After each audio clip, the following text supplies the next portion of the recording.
नमस्कार साथियों, कैसे हैं आप सभी। स्वागत है आपका स्टडी विथ नेक्स्ट एंकर्स के यूट्यूब चैनल पे। साथियों, मेरा नाम अवनीश है। आज मैं हिस्ट्री का जो लेक्चर लेता था उसकी कड़ी में फ्रांस आगमन के बारे में हम पढ़ने जा रहे हैं।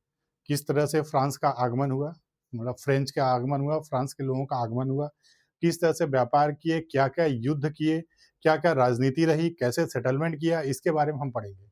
जैसा कि आप मेरे पीछे देख रहे होंगे, जो हमारा थंबनेल है आज, कि फ्रेंच अराइवल ऑफ फ्रेंच, फ्रांसीसियों का आगमन, इसके बारे में हम पढ़ने जाते हैं। तो समय ना व्यतीत करते हुए आइए हम देखते हैं लेक्चर को। साथियों, ये जो कंटेंट है मेरे द्वारा बनाया गया है, बहुत मेहनत लगी है, इसलिए आपका योगदान चाहूंगा। इस कंटेंट को अच्छे से देखिए, इस लेक्चर को अच्छे से देखिए, और आपको अच्छा लगे तो कमेंट करिए और लाइक करिए, सब्सक्राइब करिए। अच्छा ना लगे तो भी आप कमेंट करिएगा। जैसे भी आपकी जो भी आपका सजेशन होगा वो हमें मान्य होगा, अगले वीडियो में हम उसको सुधार करेंगे। तो साथियों, हम देखते हैं पहले फ्रांस का आगमन। इसमें हम देखेंगे कि फ्रांस फ्रांस का जो कंपनी थी उसका फाउंडेशन कैसे हुआ।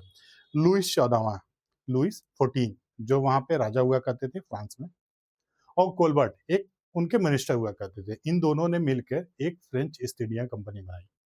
कौन कौन? लुइस 14वां और कोलबर्ट, जो वहाँ के मिनिस्टर थे, और लुइस 14वां वहाँ के राजा थे। उन दोनों ने मिलकर एक कंपनी बनाई जिसका नाम रखा फ्रेंच ईस्ट इंडिया कंपनी। हालांकि यूं कह सकते हैं मिनिस्टर ने बनाया था और राजा ने उसकी सहमति दी थी। स्टार्टिंग में जब ये कंपनी बनी तो इसका एक मोनोपोली दिया गया कि आप 50 वर्षों तक इसका यूज कर सकते हैं, या इसके through French east India company का व्यापार आप इंडियन ओशियन, चाहे इंडियन ओशियन हो गया, चाहे अरबियन ओशियन हो गया, हर जगह आप अपना व्यापार कर सकते हैं। उसमें एक मोनोपोली दी गई। आइए हम देखते हैं। ये हमने एक चार्ट बनाया है जिसमें पहला है कि French foundation of French centres in India, Bharat में फ्रांसीसी व्यापारिक केंद्रों की स्थापना। ये देखिए, ये है कोलबर्ट और ये है लुइस 14वां। ये राजा थे,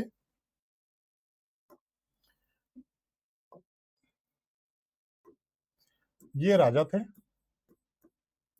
ये मंत्री थे, मिनिस्टर।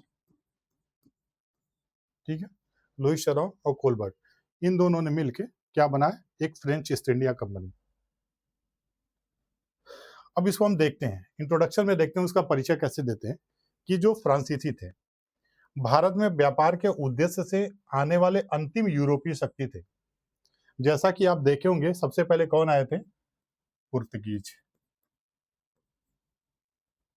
मतलब पुर्तगाली। सबसे पहले पुर्तगाली आए थे, फिर कौन आया था? डच, फिर इंग्लिश, मतलब अंग्रेज, फिर कौन आया? फ्रेंच, मतलब फ्रांसीसी। ठीक है, तो ये जो कड़ी थी जिसमें विदेशी व्यापार के हेतु इंडिया में जब कदम रखे थे, तो उनमें फ्रांसीसी जो थे वो सबसे लास्ट थे।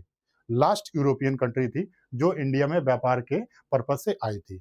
इसको याद करने का तरीका, जैसे आप करते हैं पीडीएफ।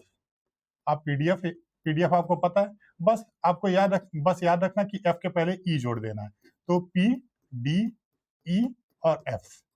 ठीक है, पी से पुर्तगीज, डी से डच, ई से इंग्लिश, एफ से फ्रेंच। तो ये याद करने का तरीका है। कभी क्रोनोलॉजी में पूछ लेता है कि सबसे पहले कौन आया, सबसे लास्ट में कौन आया, उसको एक ऑर्डर के साथ इसको व्यवस्थित करिए। ठीक है, तो उसमें आपको अगर याद नहीं रहेगा तब कंफ्यूज हो जाएंगे कौन पहले है कौन आया। ये याद रहेगा कि पुर्तगीज पहले आए थे, ये याद रहेगा फ्रेंच सबसे लास्ट में आए थे, बीच में थोड़ा इधर उधर हो जाता है। तो आपको एक कैसे याद करना है? पीडीएफ याद करना है। पीडीएफ याद कर लीजिए और एफ के पहले ई लगा दीजिए, पीडीईएफ, पुर्तगीज, डच, इंग्लिश और फ्रेंच। ठीक है, ये याद हो गया।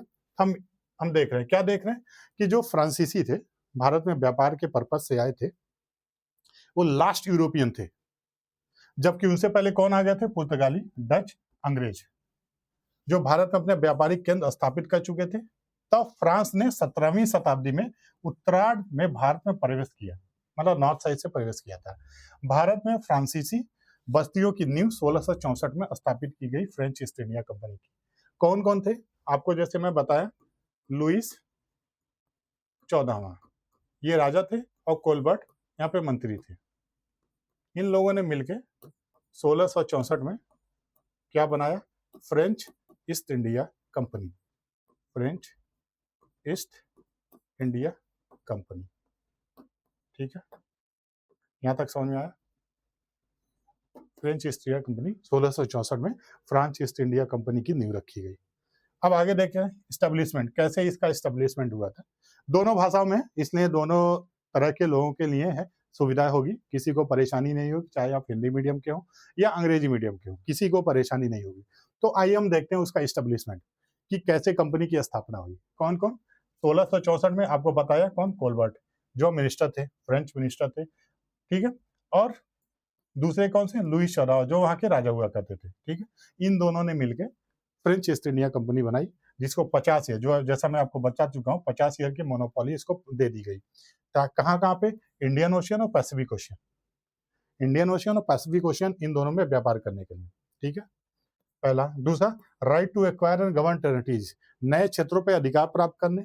और नए क्षेत्र जो होते थे, जो भी अब जहां भी जाएंगे तो जो नए क्षेत्र मिलेंगे वहां पे अधिकार प्राप्त करने का भी अधिकार दिया गया। ठीक है, तीसरा, आइलैंड ऑफ मेडागास्कर, जो मेडागास्कर का आइलैंड था जहां पे इनका पहले से वर्चस्व था, वहां पे और ज्यादा ये पूंजी निवेश कर रहे थे कि ताकि जो मेडागास्कर है वो किसी और के हाथ ना लग जाए, उसमें वहां से जितना ज्यादा व्यापार कर सकते हैं और ज्यादा व्यापार करें, साथ में इंडिया में भी व्यापार करें, जबकि मेडागास्कर को वो रख रखे थे अपने पास, साथ में इंडिया से भी व्यापार कर सकते थे। ठीक है, तो ये चीजें उनके दिमाग में रखी गई थी। तीसरा ये था, अब इसमें ये देखा गया कि जो भारत में व्यापार करने की जरूरत उनको क्यों पड़ी, क्योंकि जब मेडागास्कर से वो अपना व्यापार कर रहे थे, जब अच्छे से व्यापार चल रही थी, तो उनको इंडिया में व्यापार करने की जरूरत क्यों पड़ी? आपने पहले मैंने आपको बताया कि जो मेडागास्कर था उनका एक सेंटर पॉइंट था जहां पे वो सारी चीजों का निवेश करते थे, मतलब वो अपना हब समझते थे कि यहाँ से व्यापार सिर्फ हम ही करेंगे। तो क्या हुआ कि वहां पर बहुत सारा उन्होंने उपनिवेश बसाने के लिए बहुत धन वगैरह खर्चा कर दिए। तो कंपनी ने क्या किया, मेडागास्कर में उपनिवेश बसाने के लिए बहुत धन और संसाधन खर्च किए। ठीक है, लेकिन बीमारियों, कठिन परिस्थितियों और प्रशासनिक समस्याओं के कारण यह प्रयास असफल रहा। ठीक है, मेडागास्कर में उन्होंने क्या किया कि बहुत पैसे खर्च किए, काफी ज्यादा निवेश किया, लेकिन बहुत सर्कमस्टांसेस ऐसे आए, परिस्थितियां विपरीत रहीं, जिससे उनका जो निवेश करना वो फेल हो गया। अब फेल होने के चक्कर में फिर उन्होंने क्या किया, अपना जो पूरा ध्यान था वो किसकी तरफ खींचा? इंडिया की तरफ खींचने लगे कि अब मेडागास्कर से उतना प्रॉफिट हम कमा नहीं पाएंगे, अब चलते हैं दूसरे एरिया में, इंडिया की तरफ। तो इंडिया में आए तो उन्होंने सबसे पहले क्या किया? 1667 में उन्होंने एक पहली फैक्ट्री स्थापित, कहाँ पे? सूरत में। ठीक है, स्टोरी कहाँ से थी? लुईस चौदहवां और कोलबर्ट, इन दोनों ने मिलकर फ्रेंच ईस्ट इंडिया कंपनी बनाई। लुईस चौदहवां क्या थे? वहाँ के राजा थे। कोलबर्ट क्या थे? वहाँ पे मंत्री थे। 1664 में उन्होंने कंपनी बनाई। ठीक है, उसके बाद से उन्होंने 50 सालों की एक मोनोपोली ली अपना व्यापार करने में। कहाँ कहाँ पे? इंडियन ओशियन में और पैसिफिक ओशियन में, प्रशांत महासागर और इंडियन ओशियन, यहाँ पे अपना वो किया, मोनोपोली लिया। और साथ में मेडागास्कर में जो उनका अपना चल ही रहा था उसको भी चलाते रहे। तो मेडागास्कर में एक्चुअली क्या हुआ, उन्होंने बहुत ज़्यादा उपनिवेश, बहुत ज़्यादा धन, बहुत ज़्यादा संसाधन खर्च कर दिए, लेकिन वो फेल हो गया परिस्थितियों की वजह से। तो उन्होंने अपना रुख कहाँ पे मोड़ लिया? भारत की तरफ। जब भारत की तरफ रुख मोड़ा तो उन्होंने सबसे पहले अपनी कंपनी कहाँ पे स्थापित की? सूरत में। सूरत में कब स्थापित की? 1667 में। और किसके प्रेजेंस में? फ्रैंकोइस कैरॉन, फ्रैंकोइस कैरॉन थे, इनके प्रेजेंस में उन्होंने सूरत में एक कंपनी स्थापित की, फ्रैंकोइस कैरॉन। ठीक है, ये नाम याद करते जाइएगा और सन याद करते जाइएगा। 1667 में क्या कंपनी स्थापित की? कहाँ पे? सूरत में। कंपनी इन सूरत। ठीक है, ठीक है, 1667 में कंपनी स्थापित की, कहाँ पे? सूरत में। अब भारत से पहली कंपनी ने सूरत में स्थापित किया कि सूरत जो ऐसी पोजीशन थी उनके लिए, वो समझ लीजिए इंटरनेशनल ट्रेड के लिए एक गेटवे बन गया। गेटवे मतलब कि एक दरवाजा बन गया, जो हम इंटरनेशनली, मतलब अंतरराष्ट्रीय व्यापार जो हम कर सकते हैं वो सूरत से हम कर सकते हैं। अब सूरत आपने देखा होगा गुजरात के साइड में है, गुजरात में है, यहाँ पे सूरत है।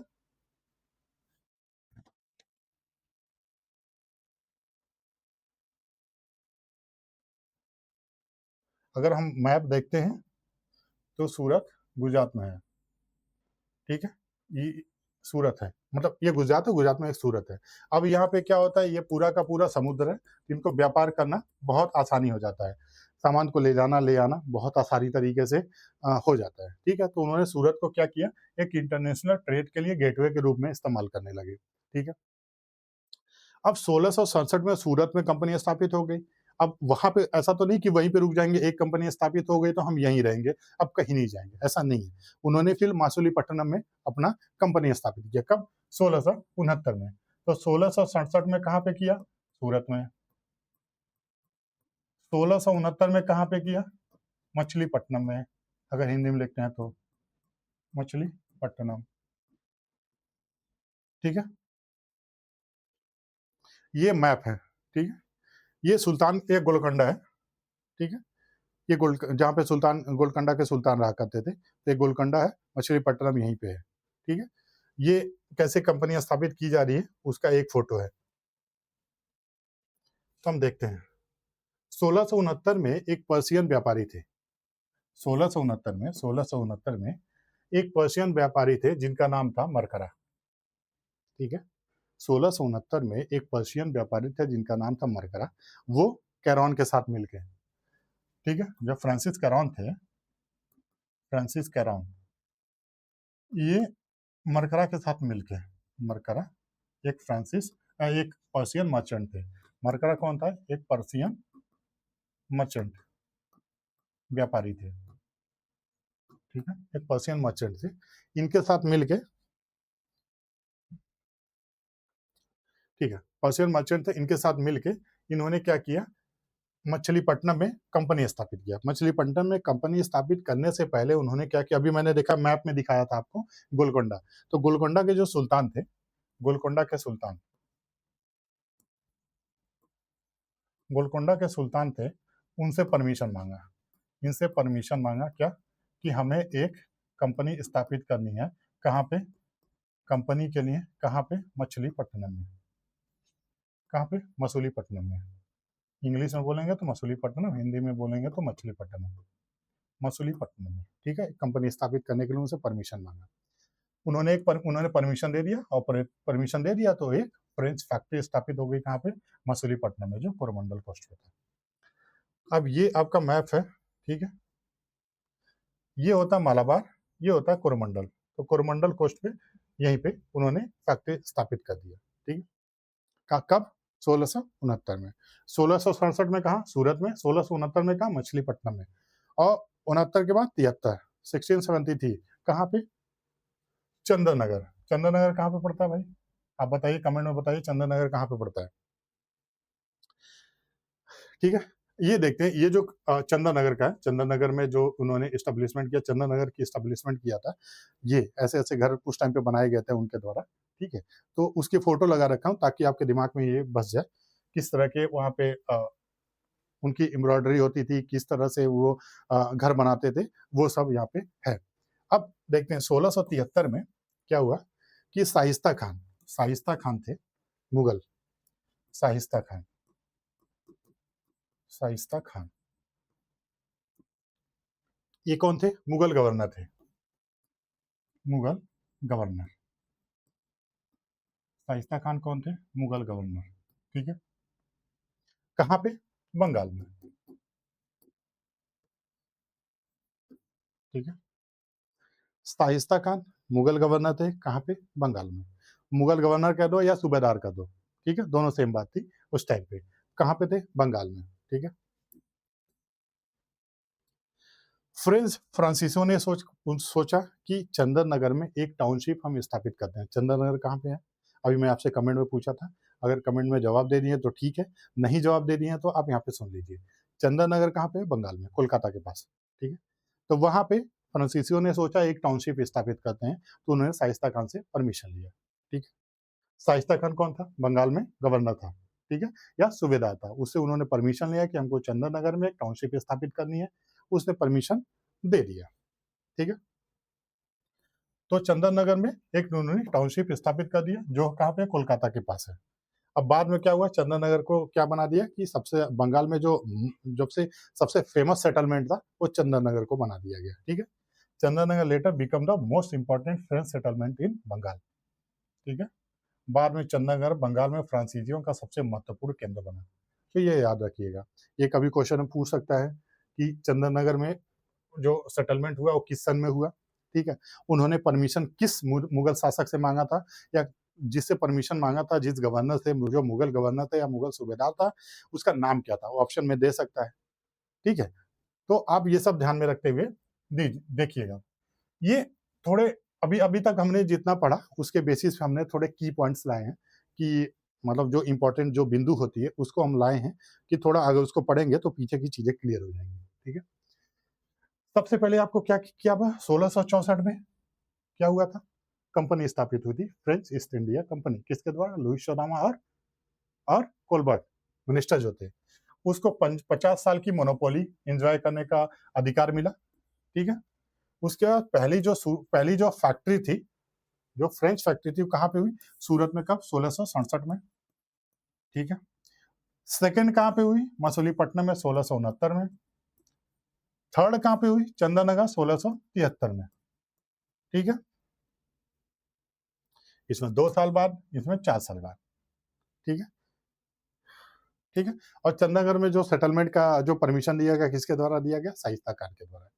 तो क्या, 1664, 1667, 1673, हाँ 1664, 1669 और ये 1664, 1667, 1669 और 1673। ठीक है, 1664, 1667, 1669 और 1673 कंपनी स्थापित हुई। ठीक है, पहली फैक्ट्री, दूसरी फैक्ट्री, तीसरी फैक्ट्री। ठीक है, ये चीजें याद हो गई। ठीक है, अब आगे बढ़ते हैं। अब आता है मेन पौंडीचेरी। पौंडीचेरी फ्रांसीसियों के द्वारा बनाया गया पौंडीचेरी, और पौंडीचेरी बहुत खूबसूरत है, लाइफ में कभी जाने को मिले तो जरूर जाइएगा, बहुत खूबसूरत है।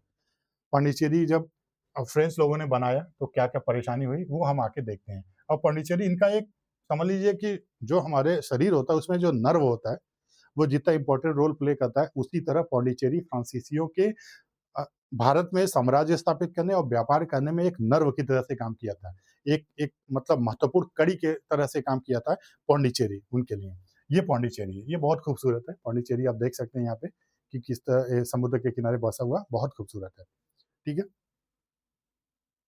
तो आइए हम इसका एक परिचय लेते हैं, कि इंट्रोडक्शन लेते हैं कि कैसे किस तरह से उन्होंने अपना पौंडीचेरी में अपना एक महत्वपूर्ण बिंदु बनाया, महत्वपूर्ण केंद्र बनाया। व्यवसाय के लिए उन्होंने पौंडीचेरी ही क्यों चुना, ये सब आइए देखते हैं। ठीक है, पौंडीचेरी, जिसको वर्तमान में पुडुचेरी भी बोलते हैं, भारत में फ्रांसीसी शक्ति का सबसे महत्वपूर्ण केंद्र बन गया। यह फ्रांसीसी ईस्ट इंडिया कंपनी का मुख्यालय और सबसे मजबूत बस्ती बनी। ठीक है, फाउंडेशन ऑफ पौंडीचेरी, पौंडीचेरी की स्थापना कैसे हुई। ठीक है, शेर खान लोदी 1673 में, शेर खान लोदी, नाम याद करते जाइएगा, शेर खान लोदी।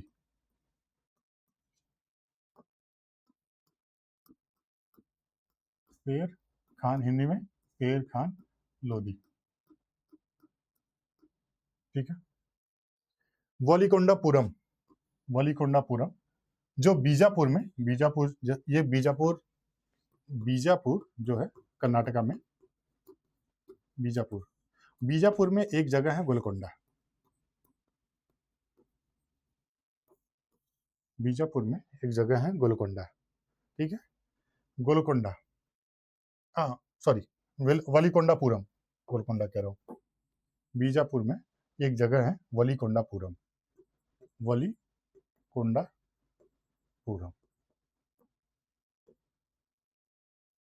यहाँ का गवर्नर कौन था, शेर खान।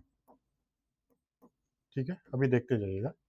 बीजापुर कर्नाटक में एक जगह है बीजापुर, जहाँ पे बीजापुर के अंदर एक जगह है क्या, वलीकोंडापुरम, वलीकोंडापुरम।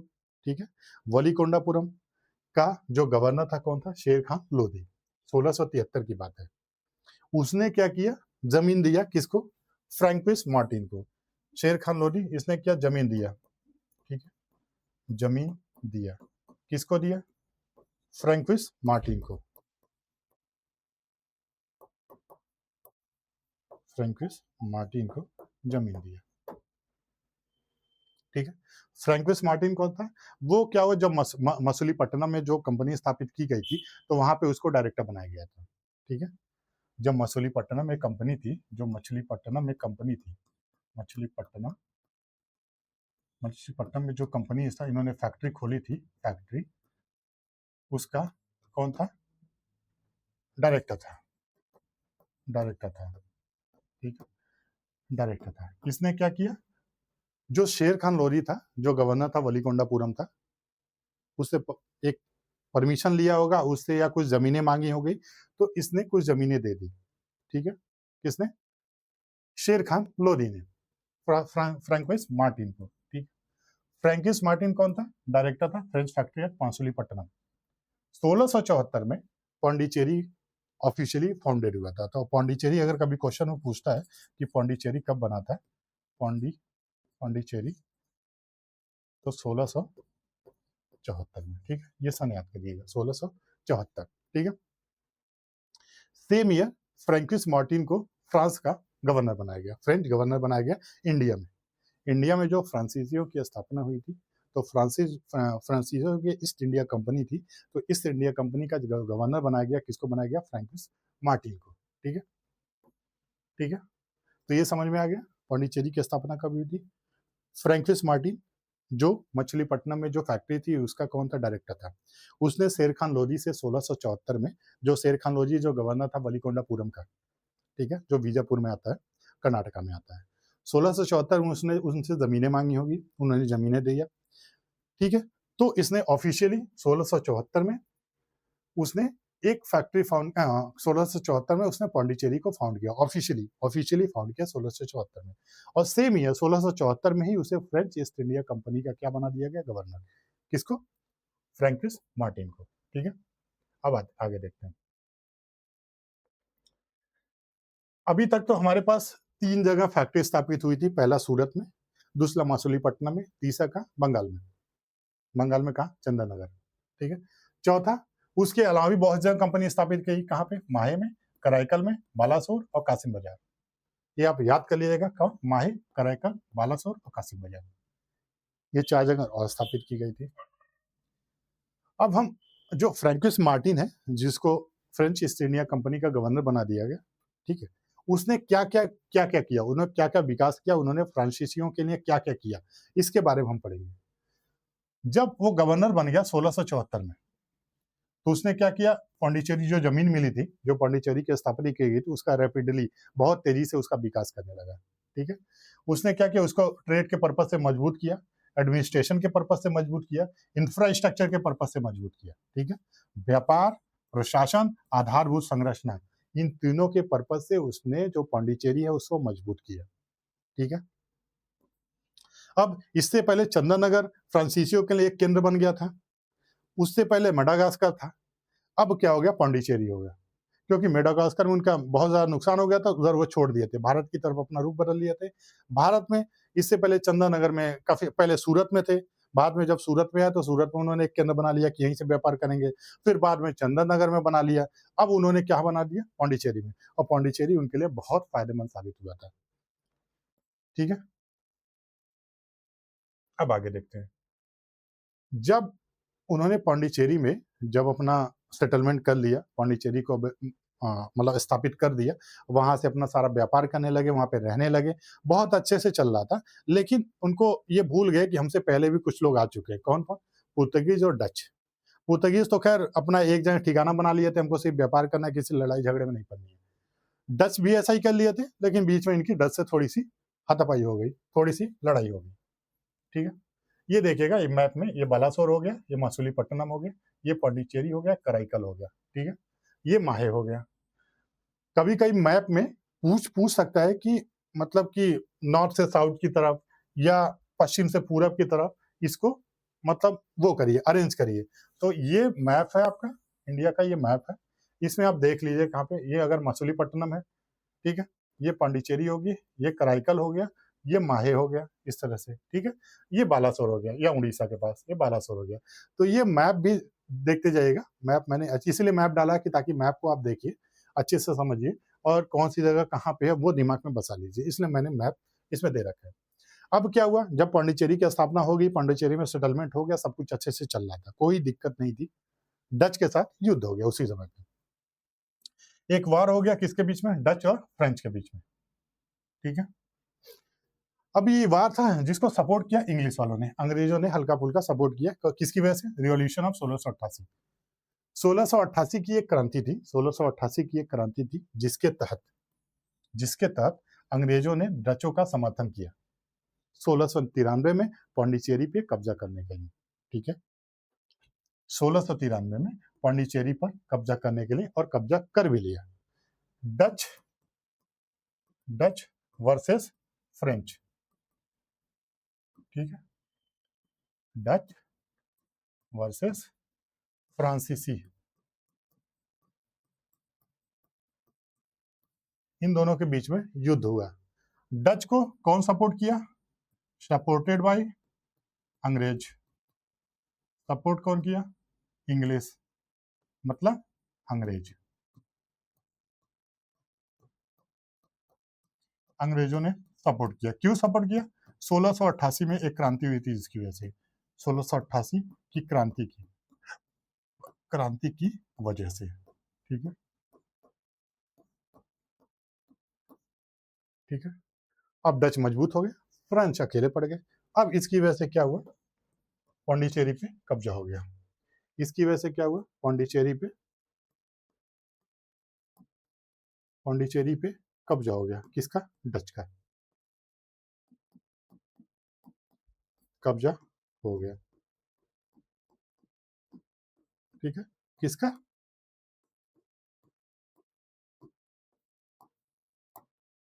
डच का, ठीक है। यहाँ चीज समझ में आया, समझ में आ गया। ये चीजें 1693 में पांडिचेरी पे कब्जा, 1693 में पांडिचेरी पे कब्जा,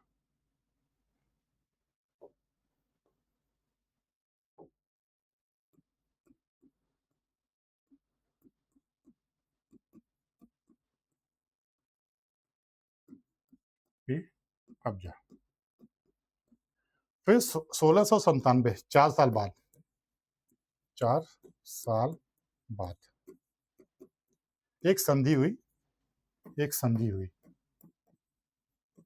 संधि का नाम क्या, राइस वीक की संधि, राइस वीक की संधि, ठीक है। राइस वीक की संधि हुई है, जिसके तहत क्या हुआ, पांडिचेरी को वापस फ्रांस को दे दिया गया। समझ में आ गया। 1688 में एक रिवॉल्यूशन हुआ था जिसकी वजह से डच का समर्थन कौन किया, अंग्रेजों ने, और इधर अंग्रेज और डच एक साथ, फ्रांस अलग। तो जाहिर सी बात है भाई, अंग्रेज भी काफी अच्छे योद्धा थे, तो वो जब डच का साथ दिए तो फ्रांस को हार मानना पड़ा। जब फ्रांस हार गया तो पांडिचेरी डच ने अपने कब्जे में कर दिया। 4 साल बाद एक ट्रीटी साइन हुई, एक संधि साइन हुई जिसका नाम है ट्रीटी ऑफ राइसविक या राइसविक की संधि। जब राइसविक की संधि हुई है कब, 1697 में, युद्ध के 4 साल बाद। तो जो जो पांडिचेरी इनके कब्जे में आ गया था, पांडिचेरी वापस से फ्रांस को दे दिया गया कि भाई रख लो, ठीक है। लेकिन फिर भी जब उनको दे दिया गया, लेकिन तब भी 2 साल तक वो डच वाले वहीं पे रह रहे थे, ठीक है।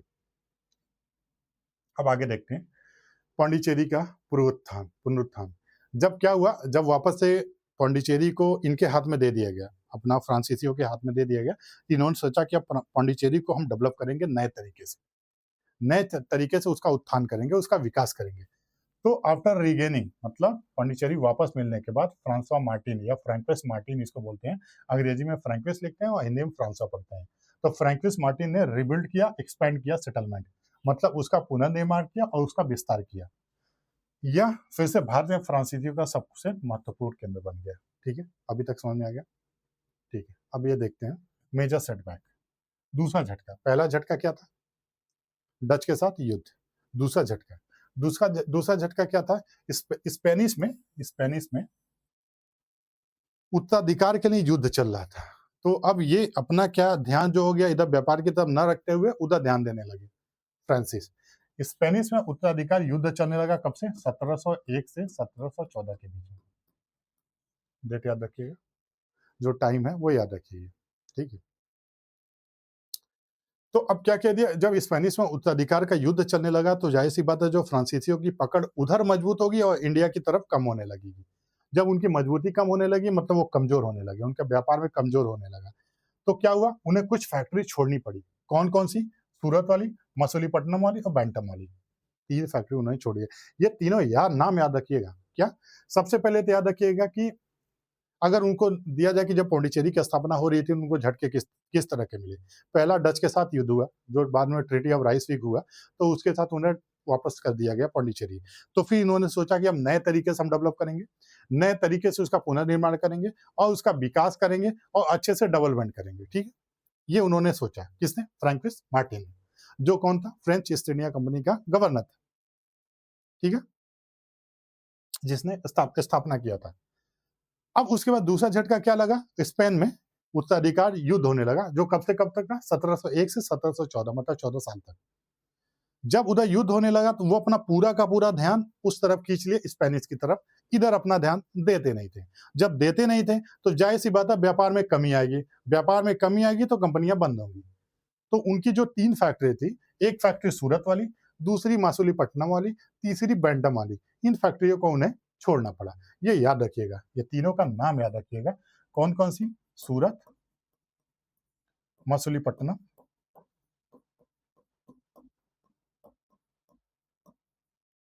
ठीक है, तीसरा बैंटम। ये नाम याद रखिएगा। स्पेनिश उत्तराधिकार वार कब से कब तक चला? 1701 से 1714 के बीच में, ठीक है? ये याद रखिएगा। आगे चलते हैं। अब उसके बाद से क्या हुआ, ये सब बढ़िया चल रहा था, उसी बीच में फ्रैंकिस जो मार्टिन थे, उनकी मृत्यु हो जाती है।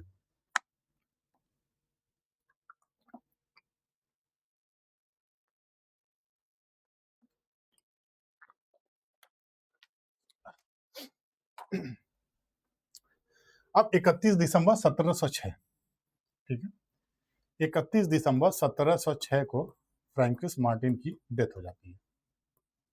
फ्रैंकिस मार्टिन की डेथ हो जाती है, ये डेथ हो जाती है, ठीक है।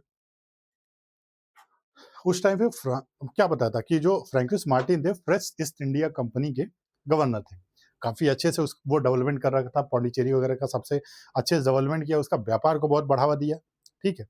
उसी बीच में जब इनकी मृत्यु हो जाती है तो ऑलरेडी जब स्पेनिश का जो सक्सेशन वार चल रहा था, जो उत्तराधिकार युद्ध चल रहा था, तो इससे फ्रांसीसी वैसे ही कमजोर हो गए थे, व्यापार के पर्पज से कमजोर हो गए थे। तो सूरत हो गया, बैंटम हो गया, मसूलीपट्टनम हो गया, यहाँ पे उनको कंपनी अपनी बंद करनी पड़ी, छोड़नी पड़ी। उसी बीच में, लेकिन तब भी थोड़ा बहुत ये था कि बाकी जो कंपनियां उसको अच्छे से चलाएंगे, ईस्ट इंडिया कंपनी मिलकर अच्छे से चलाएगी। लेकिन उसी बीच में क्या हुआ, फ्रैंकिस मार्टिन जो था उनकी मृत्यु हो जाती है। कब? 1706 में, 31 दिसंबर 1706 में इनकी मृत्यु हो जाती है। जब इनकी मृत्यु हो जाती है तो फ्रांसीसी जो ईस्ट इंडिया कंपनी के लिए वो बहुत बड़ा झटका लगता है भाई, क्योंकि ये बहुत बहुत अच्छे से डेवलपमेंट कर रहे थे। जब वही शेर ही मर जाएगा तो फिर जंगल की रक्षा कौन करेगा? वही वाला हाल होता है। फिर तो जितने लोग रहेंगे वो अपना अपना चलाएंगे, आपस में लड़ेंगे और बर्बाद करेंगे। वो कम से कम एक व्यवस्थित तरीके से फ्रेंच ईस्ट इंडिया कंपनी को चला रहा था। अब इसको हम देखते हैं, थोड़े की पॉइंट्स हैं जो मैं की पॉइंट्स में इसलिए लाता हूं साथियों कि जब हम एक लेक्चर पढ़ें तो लास्ट में एक समरी के फॉर्म में हल्का फुल्का पढ़ें।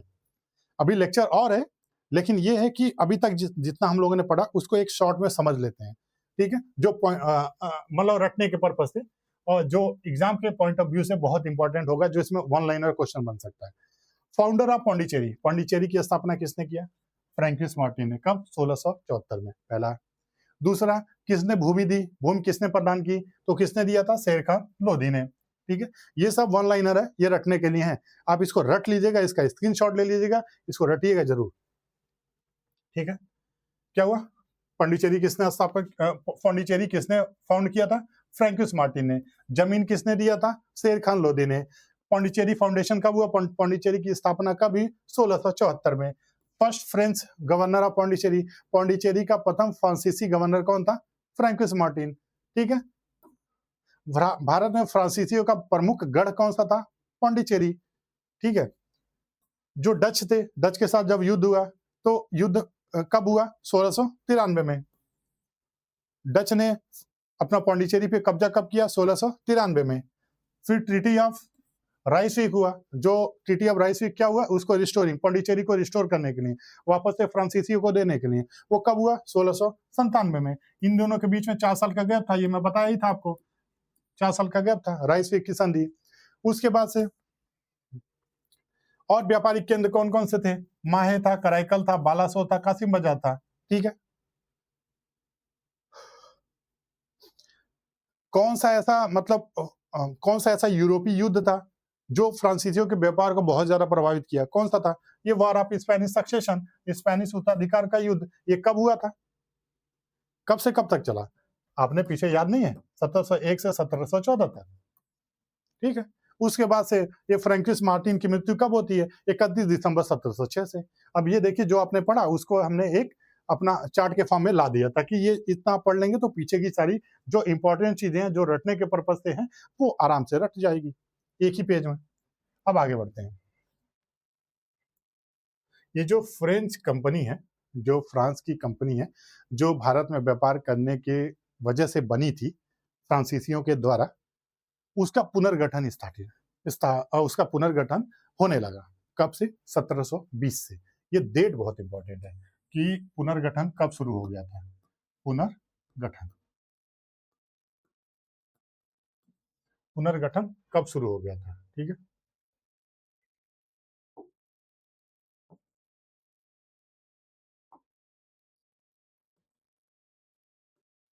पुनर्गठन कब शुरू हुआ था? 1720 में। ये डेट याद रखिएगा। ठीक है।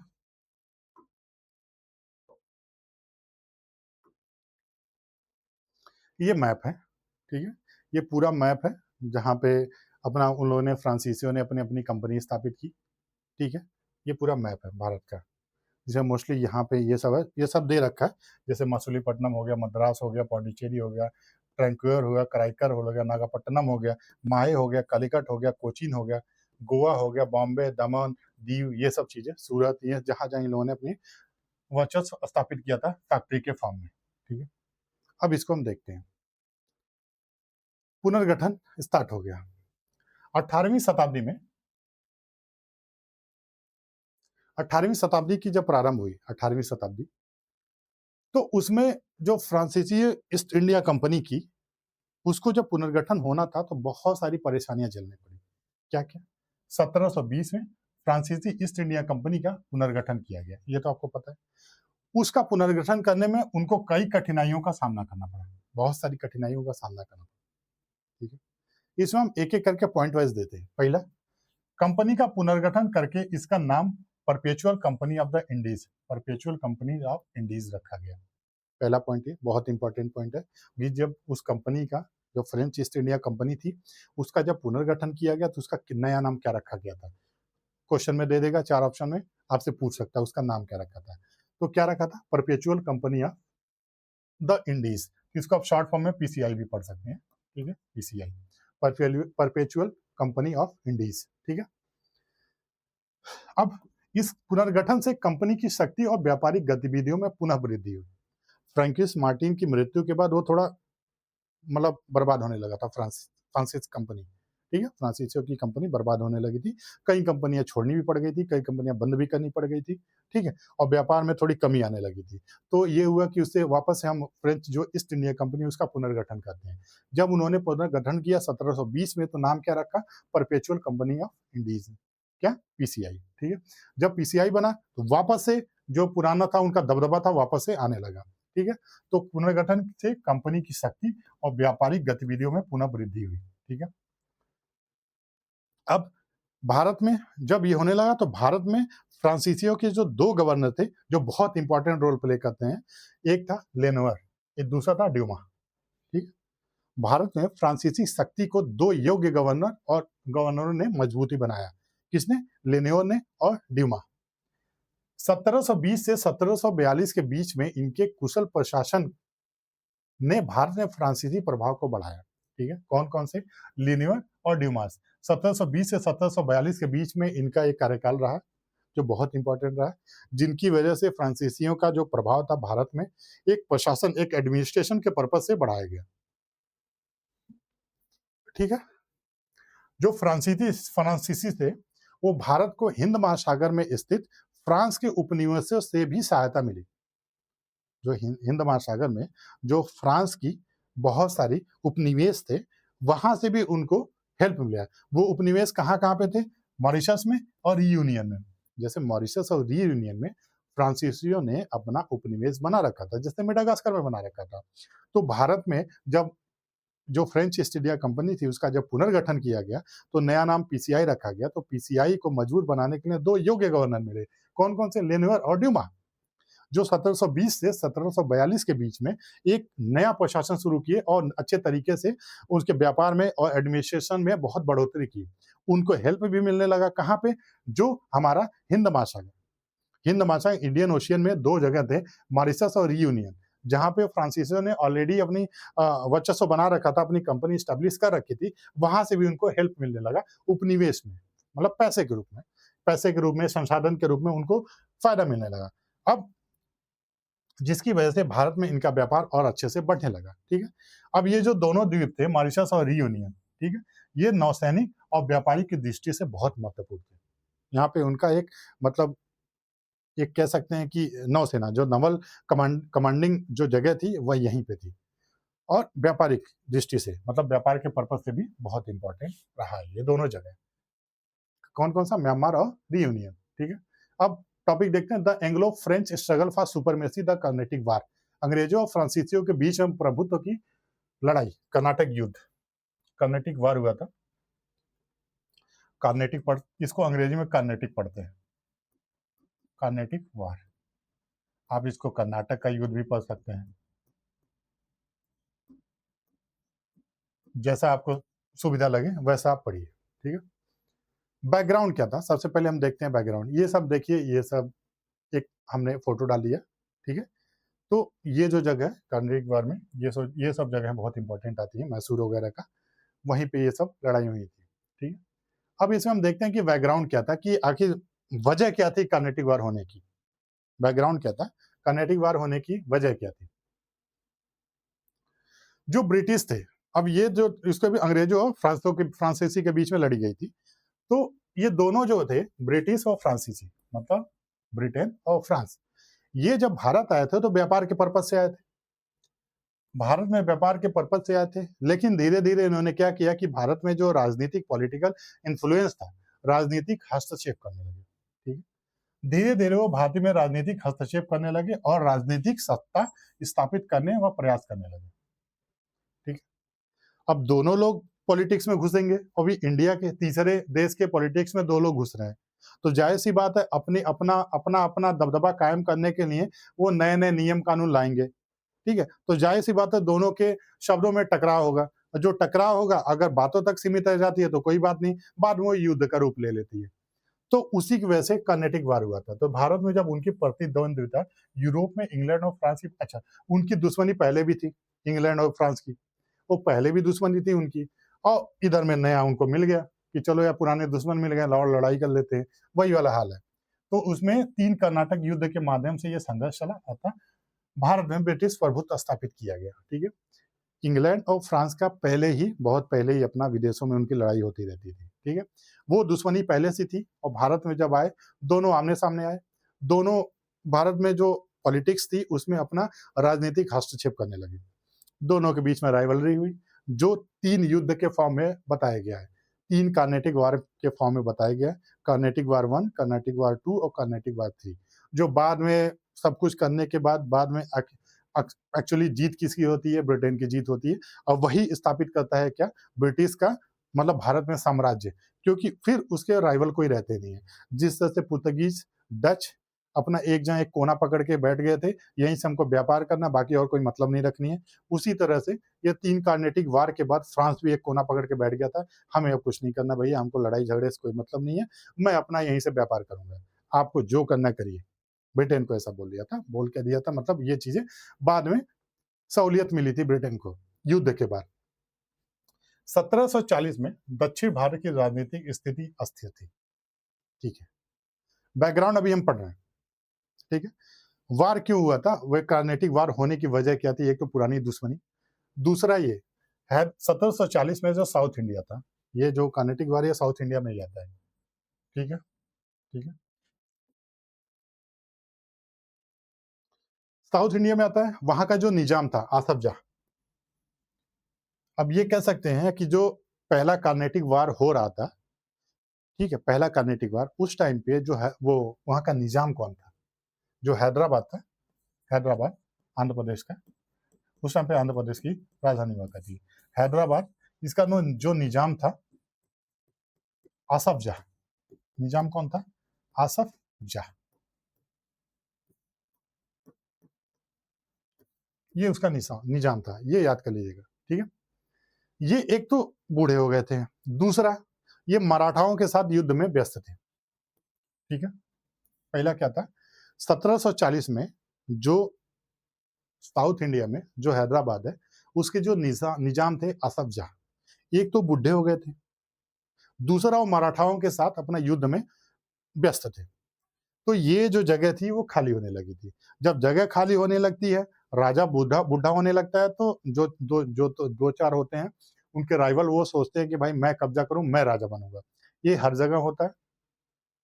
सत्ता सत्ता का लालच हर जगह होता है, चाहे राजनीति में हो चाहे कहीं भी हो। सत्ता का लालच हर जगह होता है। और उसी लालच में अब क्या हुआ कि जब आसफ जहाँ वृद्ध होने लगा, मराठाओं के साथ वो संघर्ष में व्यस्त थे, तो वो जगह खाली हो गई राजा की। तो कर्नाटक क्षेत्र में कोई शक्तिशाली शासक नहीं था उस टाइम पे, कोई शक्तिशाली शासक नहीं था। तो मैसूर, कोचीन, त्रावणकोर, मदुरै, तंजौर और तिरुचिरापल्ली जैसे छोटे छोटे राज्य मौजूद थे। ठीक है, अब जब वहां पे राजा बुढ़ा हो चुका है, कहीं और व्यस्त है, तो जाहिर सी बात है हैदराबाद में जो शक्ति है उसकी गिरावट होने लगी। जब वहां पे शक्तियों की गिरावट होने लगती है, तो जाहिर सी बात है कोई तीसरा आके कब्जा करता है। तो तीसरे कौन थे? यूरोपियन। ठीक है, जब वहाँ पे राजा बुढ़ा हो चुका है, वहाँ की देख-रेख करने वाला कोई नहीं है, बाकी जो छोटे-मोटे, हल्के-फुल्के जो शक्तिशाली थे वो अलग-अलग छोटे-छोटे राज्यों में बँटे हुए थे, तो इसको सँभालने वाला कोई नहीं था, तो तीसरा बंदा आके सँभालेगा, कौन? यूरोपियन। ठीक है, ये सब समझ में आया? अब आगे बढ़ते हैं। अब ये सब बैकग्राउंड हमने देख लिया, अब बैकग्राउंड जब देख लिया तो हम आते हैं क्या? पहले कर्नाटिक वॉर पे। फर्स्ट कर्नाटिक वॉर, अब पहला कर्नाटक का युद्ध, जो कब से कब चला? 1740 से 1748। 8 साल चला था ये। अब इसमें देखिएगा, जो पहला कर्नेटिक युद्ध था अंग्रेज ईस्ट इंडिया कंपनी और फ्रांस ईस्ट इंडिया कंपनी के बीच में लड़ा गया था।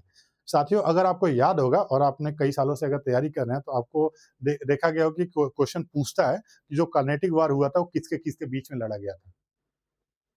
तो किसके किसके बीच में लड़ा गया था? अंग्रेज ईस्ट इंडिया कंपनी और फ्रांस ईस्ट इंडिया कंपनी, मतलब अंग्रेज और फ्रांस के बीच में, इंग्लिश और फ्रांस के बीच में। ठीक है, यह 1746 से 1748 तक दक्षिण भारत में हुआ। ठीक है, युद्ध का मुख्य क्षेत्र क्या था? कर्नाटक क्षेत्र, जिसे कर्नाटिक भी कहा जाता है, जो आज के तमिलनाडु का भाग है। ठीक है, कर्नाटक हो गया, तमिलनाडु हो गया, इसके जो बाउंड्री टच होते हैं, तो जो ये कर्नाटिक एरिया थी जहां पे युद्ध हुआ, वो तमिलनाडु का पार्ट था। ठीक है, यह युद्ध भारतीयों ने नहीं बल्कि यूरोप में चल रहे युद्ध के कारण शुरू हुआ था। जाहिर सी बात है, पहले से उनका युद्ध चल रहा था अंग्रेजों का फ्रांसीसियों के साथ, पहले ही, मतलब भारत में रहने से पहले, भारत में आने से पहले ही उनका बाहर लड़ाई चल रही थी। वो मुख्य कारण था इनका युद्ध शुरू होने का, कर्नेटिक वार। ठीक है, तो कर्नेटिक वार का पृष्ठभूमि देखते हैं। इसमें क्या था? जैसा पहले मैं बता चुका हूँ कि जो मुगल साम्राज्य थे, आसफ जाह, वो कमजोर होने लगे। जो प्रांतीय शासक थे, जो त्रावणकोर, तिरुचिरापल्ली, मदुरै, ये सब थे, ये शासक स्वतंत्र होते जा रहे थे। भाई पहले उनके कब्जे में थे, कब्जे में क्या था? उनका एक राजा था जो इनको ऑर्डर देता था। जब वही नहीं रहेगा तो ये अपना स्वतंत्र हो जाएंगे, अपनी मर्जी से काम करेंगे। ठीक है, अंग्रेज और फ्रांसीसी जो कंपनी थी भारत में व्यापार और सत्ता बढ़ाना चाहती थी। ठीक है, यूरोप में इंग्लैंड और फ्रांस पहले से ही ऑस्ट्रियन उत्तराधिकार युद्ध लड़ रहे थे। Austrian war of succession, Austrian war of succession, war of succession, ये भी मेन एक पॉइंट था इस युद्ध को होने के लिए। ठीक है, ठीक है, इमीडिएट कॉज क्या था, मतलब तत्कालिक कारण क्या था कि युद्ध होने का? ठीक है, फ्रांस जो था भारत में युद्ध नहीं चाहता था, फ्रांस नहीं चाहता था कि युद्ध हो। ठीक है, भाई तुम व्यापार करो, हम भी व्यापार करेंगे, हमें युद्ध करने की कोई ज़रूरत नहीं है। लेकिन लेकिन वो क्या होता है ना, एक शब्द होता है पड़ी लकड़ी, ठीक है? अब ये देखिए, इनमें एक बार्नेट थे, ब्रिटिश के जो नौसेना अधिकारी थे बार्नेट। मतलब क्या ज़रूरत थी भाई, जब उसने बोला कि हमें युद्ध नहीं करना, आप व्यापार करिए, हम भी व्यापार करें, कोई मतलब नहीं आपसे। तो बार्नेट तो जो थे, जो नौसेना अधिकारी थे, ब्रिटिश थे, उन्होंने क्या किया, फ्रांसीसियों के जहाज़ों को पकड़ लिया, ज़बरदस्ती। जब पकड़ लिया तो भाई लड़ाई होगी, फिर उसके जवाब में फ्रांसीसी रिटेलिएट करेंगे। तो इसके जवाब में मॉरिशस से आए फ्रांसीसी बेड़े। आपको बताया होगा कि मॉरिशस और रियूनियन, ये जो आइलैंड थे जो इंडियन ओशियन में, वो क्या थे, नवल पावर के लिए उनको रखा गया था, याद है? आपको बताया होगा तो। ठीक है, इस जवाब में मॉरिशस से जो आए फ्रांसीसी बेड़े थे कमांडर ला बौदोने, उन्होंने 1746 में मद्रास पर कब्जा कर लिया। ठीक है, जैसे उन्होंने उसके जहाज को पकड़ा, इन्होंने मद्रास पे कब्जा कर लिया। ठीक है, फिर क्या हुआ?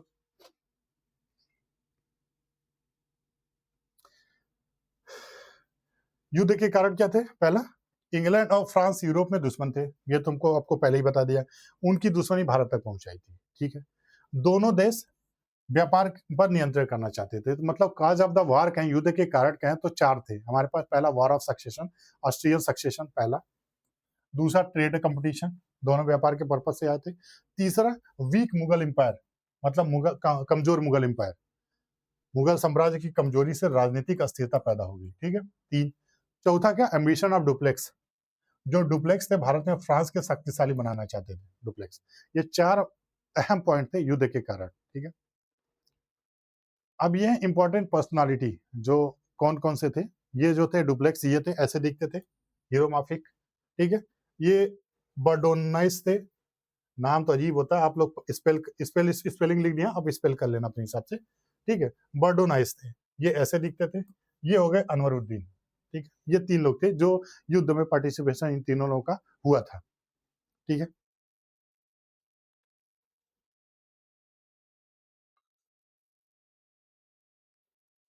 अब देखते हैं, एक फ्रेंच साइड, मतलब फ्रांसीसियों के साइड कौन कौन था।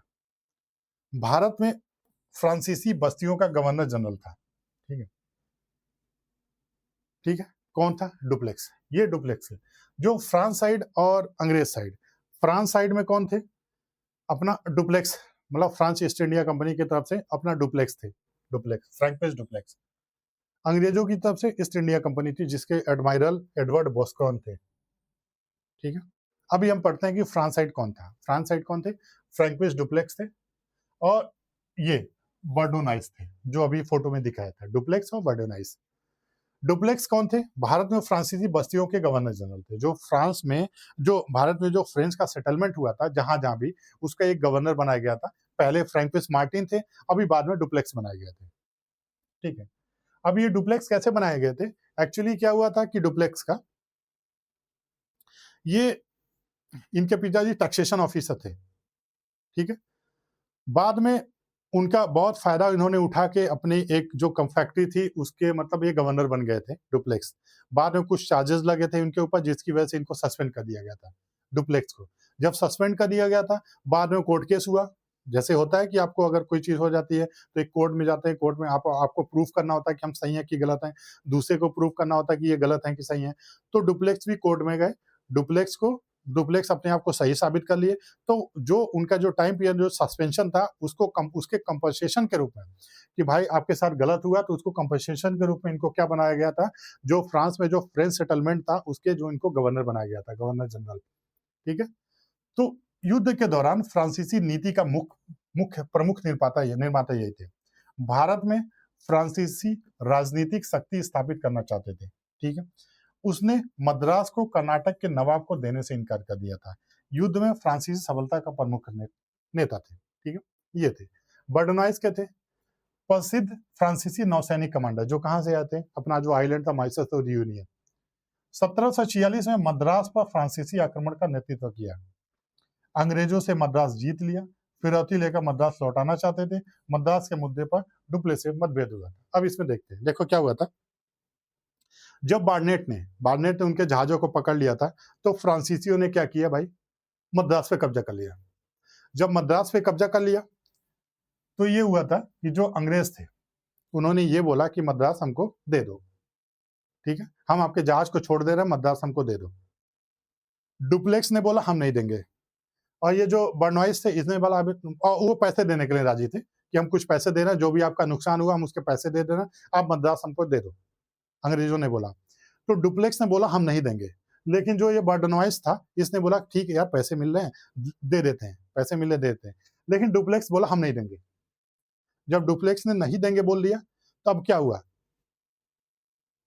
ये यहाँ पे स्टोरी रोकते हैं। अभी हम कहाँ पे रोके कि डुप्लेक्स ने मद्रास देने से मना कर दिया, यहाँ पे स्टोरी रोकते हैं, अभी शुरू करेंगे वापस से। अभी हम देखते हैं कि अंग्रेजों के पक्ष में कौन कौन थे। अंग्रेजों के पक्ष में थे ब्रिटिश ईस्ट इंडिया कंपनी के ऑफिशियल, ठीक है,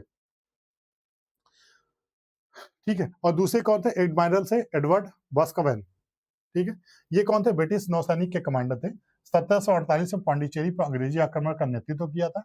फ्रांसीसी मुख्य केंद्र को हराने का प्रयास किया था, पांडिचेरी पर कब्जा करने में असफल रहे, ठीक है। इंडिया साइड से कौन थे, इंडिया साइड से कौन थे, अनवरुद्दीन खान, ठीक है।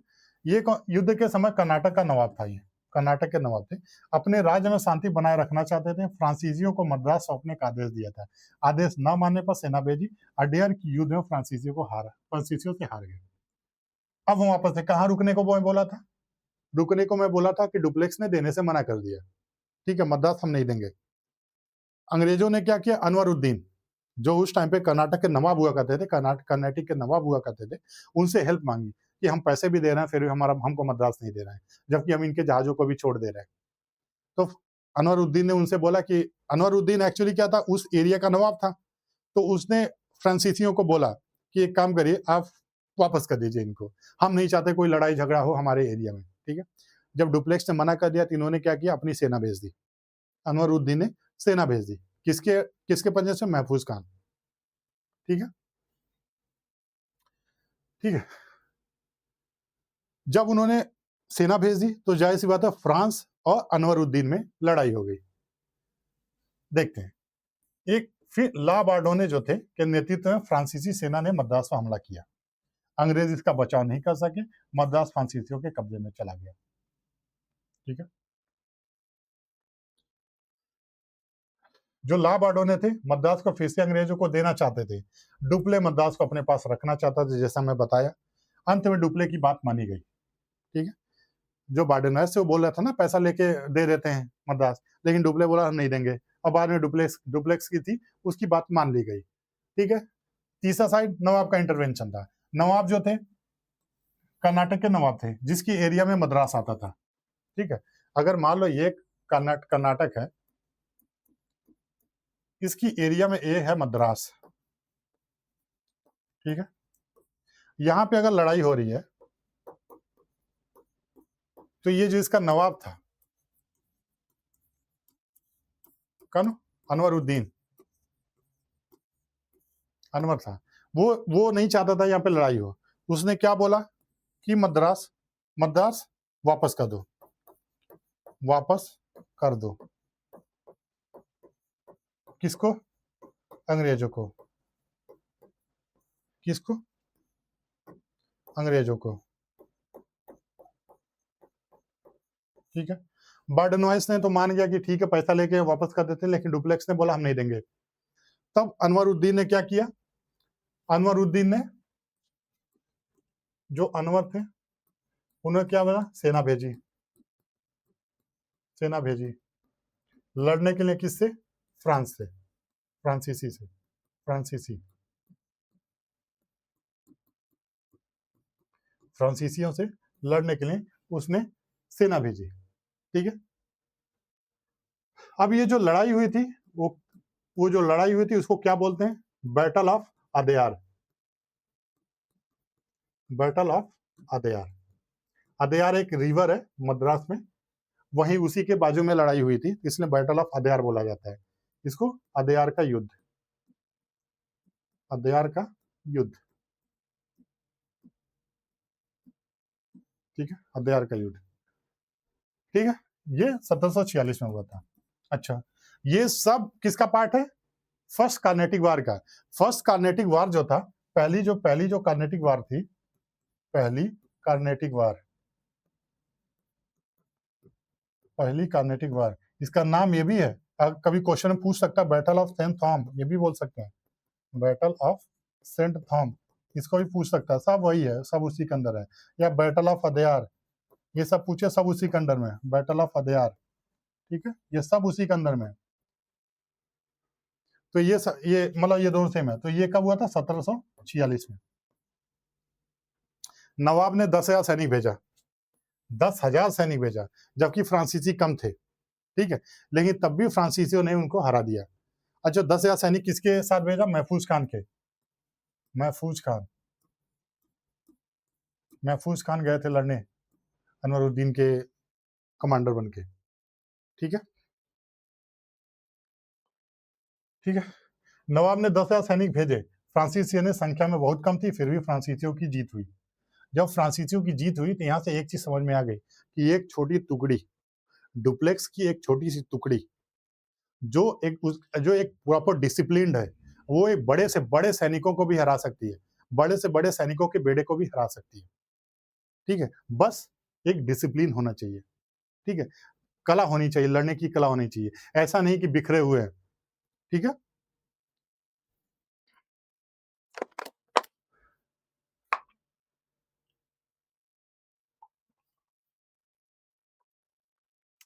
पांचवा इवेंट क्या हुआ? पांचवा इवेंट क्या हुआ कि फोर्ट सेंट डेविड जो फोर्ट था उस पर हमला किया गया। फ्रेंच ने क्या किया? फोर्ट सेंट डेविड पे हमला कर दिया, जो कुडालोर में है, ठीक है, जो कुडालोर में है। अंग्रेजों ने खैर सफलतापूर्वक इसकी रक्षा कर ली थी। फिर क्या हुआ? सीजा पांडिचेरी, फिर पांडिचेरी में 1748 में अटैक किया गया। ब्रिटिश फोर्स ने क्या किया? अटैक किया पांडिचेरी को, कब? 1748 में।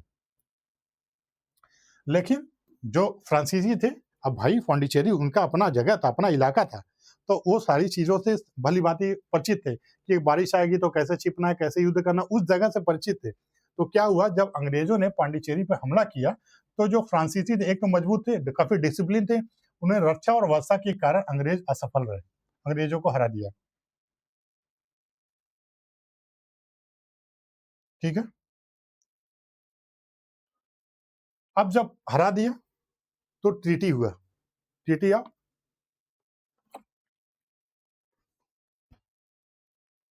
एक संधि हुई, संधि,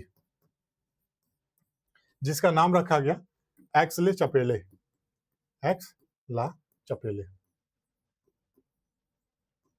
ठीक है।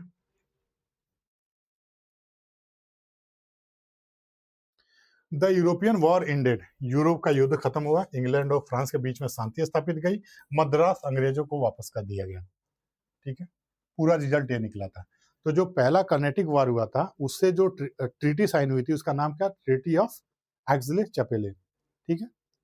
इसमें एक ट्रिक है, ये थोड़ा हम ट्रिक बना के लाए हैं कि कैसे हम इसको हम एक कैसे हम किस स्टेप वाइज स्टेप क्या हुआ था उसको अरेंज करने के लिए। तो सबसे पहले इसको हम देखते हैं, मफ्त, जो ये है ना, MAFPT,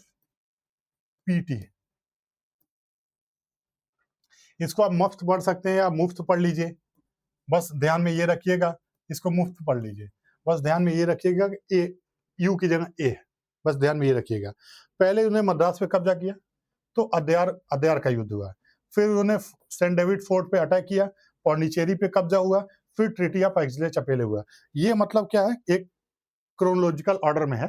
तो बस आप याद रखिएगा पहले कौन सा इंसिडेंट हुआ था, उसके बाद कौन सा इंसिडेंट हुआ था, ये सब चीजें हैं। तो आप मुफ्त याद कर लीजिए, बस ये समझ लीजिए कि यू की जगह ए है, ठीक है। अब आते हैं सेकेंड कर्नाटिक वार, द्वितीय कर्नाटक युद्ध, ठीक है। द्वितीय देखिए, पहला कब से कब चला था? 1740 से 1748, ठीक है। दूसरा इसके एक साल बाद 1749 से 1754, ठीक है, 1749 से 1754। इसका हम बैकग्राउंड देख लेते हैं। जो पहला कर्नाटक युद्ध हुआ था, उसके बाद जो फ्रांसीसी गवर्नर थे, कौन? जोसेफ फ्रैंकोइस डुप्लेक्स, वो साउथ इंडिया में, दक्षिण भारत में अपना प्रभाव बढ़ाना चाहते थे, ठीक है। उसने भारतीय शासकों को उत्तराधिकार विवादों में हस्तक्षेप करने की नीति अपनाई। जैसे जो भारतीय शासक हैं, भारतीय शासक में ये होता था कि अगर राजा खत्म हो गया तो उसकी जगह क्या कौन लेगा? उसका बेटा लेगा। उत्तराधिकार में यही होता है कि उसकी जगह उसका बेटा लेगा। ये जबरदस्ती उसमें इन्फ्लुएंस अपना क्रिएट करने की कोशिश किए, उसमें हस्तक्षेप करने लगे कि ऐसा नहीं होना चाहिए। उसका उद्देश्य अंग्रेजों को कमजोर करके फ्रांसीसी शक्ति को मजबूत करना भी था। तो इनके 3 पॉइंट थे। अगर बैकग्राउंड ये देखा जाए तो सबसे पहले ये था कि जो डुप्लेक्स थे वो क्या चाहते थे कि जो साउथ इंडिया में उस अपना दबदबा बढ़ाना चाहते थे, और वहाँ की जो राजा महाराजा थे, वो उनका जो एक प्रचलन चलता हुआ आ रहा था कि हमें इसके बाद मेरा बेटा बनेगा राजा, राजा का बेटा राजा बनेगा। ये उस जो जो वो डिप्लोमेसी थी उसको तोड़ना चाहते थे कि राजा का बेटा राजा नहीं बनेगा, ऐसा कुछ। तीसरा, उनका उद्देश्य था कि अंग्रेजों को कमजोर बनाया जाए, क्योंकि भाई अंग्रेज और फ्रांस में लड़ाई बहुत पहले से चली आ रही थी। वो एक दूसरे को देखना नहीं चाह रहे थे। वो अलग बात थी कि समझौते के तहत राज करते थे, ठीक है, बीच बीच में फिर युद्ध होता था, फिर समझौता होता था, इस तरह से उनका चलता आ रहा था। तो वो अंग्रेजों को कमजोर करना चाहते थे, ठीक है। इमीडिएट काज क्या था, मतलब तत्कालिक कारण क्या था? तत्कालिक कार्य यह था कि 1748 में निजाम उल मुल्क की मृत्यु हो जाती है। जो हैदराबाद के जो निजाम थे उनकी मृत्यु हो जाती है। जब मृत्यु हो जाती है तो क्या था कि मराठा जो था, चंदा साहिब थे, जो चंदा साहिब थे, एक जिनको मराठाओं ने क्या किया था कि अपने कब्जे में कर रखा था, उनकी रिहाई हो जाती है उसी टाइम। ये उसी टाइम के बीच की बात है, 1749 से 1754 के बीच की बात है। ये सारी स्टोरी चल रही है। स्टोरी ये चल रही है कि अपना डुप्लेक्स किस तरह से अपना राज बढ़ाना चाहते थे, ठीक है। अंग्रेजों से कैसे उनका एक राइवलरी चलती रहती थी, 36 का आंकड़ा था, ठीक है। उसी में सब चल रहा। उसी बीच में ऐसा क्या हुआ कि जो हैदराबाद के निजाम थे उनकी मृत्यु हो जाती है। जब हैदराबाद के निजाम की मृत्यु हो जाती है और उसी टाइम मराठों ने चंदा साहिब, जो चंदा साहिब को कब्जा कर रखे थे, ठीक है, वो उनको रिहा कर देता है, ठीक है। और फिर हैदराबाद में उत्तराधिकार विवाद हो जाता है। अभी क्या मैं बोला था कि अभी जो डुप्लेक्स थे वो क्या कर रहे थे कि जो उत्तराधिकार का जो प्रचलन चलता आ रहा था कि राजा का बेटा राजा बनेगा, उसके बीच में अपना हस्तक्षेप करना शुरू कर दिए थे। यहाँ पे जो लड़ाई हुई थी उत्तराधिकार को ही लेके लड़ाई हुई थी। क्या क्या हुआ था 1748 में, जब निजाम उल मुल्क की मृत्यु हो गई। जब मृत्यु हो गई तो कौन राजा बनेगा ये तय करना था, ठीक है। अब उत्तराधिकार की लड़ाई में कई लोग सामने आए कि मैं उनका बेटा हूं, तो मैं उनका पोता हूं, तो मैं उनका दामाद हूं। ये तीनों इस तरह से आए लोग, और उसमें उसी उसी की वजह से ये लड़ाई हुई। तो मराठा द्वारा जब चंदा साहिब की रिहाई हुई उस टाइम पे हैदराबाद में उत्तराधिकार विवाद बन गया। कौन कौन का? नासिर जंग का और मुजफ्फर जंग का, ये दो लोगों का। और कर्नाटक में उत्तराधिकार विवाद हुआ किसमें? अनवरुद्दीन खान मतलब चंदा साहिब, ठीक है, ठीक है। कर्नाटक में क्या बोला था? कर्नाटक के जो नवाब थे असफ जाह क्या बूढ़े हो गए थे और मराठाओं के बीच में व्यस्त होने लगे थे। तो जाहिर सी बात है वहाँ पे एक राजा की आवश्यकता थी। राजा की आवश्यकता थी तो वहाँ उत्तराधिकार के लिए लड़ाई होगा। वहाँ पे किसके किसके बीच में हो रहा है? अनवरुद्दीन खान और चंदा साहिब, पहला। दूसरा, हैदराबाद में उत्तराधिकार के लिए विवाद हुआ किसका? नासिर जंग का और मुजफ्फर जंग का, ठीक है। ये चल रहा है अभी, ठीक है। ये उसी के बीच में है। तीसरा है इसमें बैटल ऑफ अंबूर, 1749 में हुआ था। ये डेट याद रखना, बहुत क्वेश्चन पूछता है। बैटल ऑफ अंबूर, क्वेश्चन इसका जरूर आता है। 1749 में बैटल ऑफ अंबूर,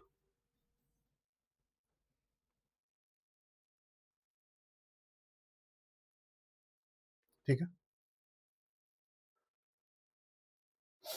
अब इसमें देख लीजिएगा, मुजफ्फर जंग, चंदा साहिब और फ्रांसीसी की संयुक्त सेना अनवरुद्दीन को हराए। अब अब देख लीजिए, फ्रांस और अंग्रेजों के बीच में तो था, फ्रांस और अंग्रेजों के बीच में तो था, फ्रांस और अंग्रेज। फ्रांस की साइड कौन कौन सा था? अंग्रेज की साइड कौन कौन था? फ्रांस की साइड थे मुजफ्फर जंग,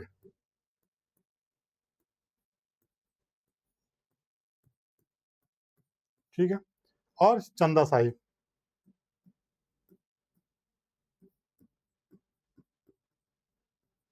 ठीक है, और फ्रांसीसी, फ्रांस। तीन लोग इधर थे।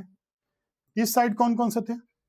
अच्छा, अभी क्या हुआ जब ये तीनों मिलके, जब अनवरुद्दीन वर्सेस क्या हुआ था, अनवर जब कर्नाटक में क्या हुआ, अनवरुद्दीन वर्सेस किसका, जो चंदा साहिब था, उनके बीच में जब हो रहा था, ठीक है, तो चंदा साहिब ने इनसे हेल्प मांगा होगा फ्रांस से, फ्रांस की साइड मुजफ्फर जंग हुए, चंदा साहिब हुए, फ्रांस हुए, ये तीनों मिलके किसको क्या, अनवरुद्दीन को मार दिया, ठीक है, अनवरुद्दीन को मार दिया। अब जब मार दिया तो मुजफ्फर जंग जो थे उन्होंने क्या, दक्कन का सूबेदार बना दिया गया, ठीक है, इन तीनों ने मिलकर अनवरुद्दीन को खत्म कर दिया, अनवरुद्दीन को खत्म कर दिया।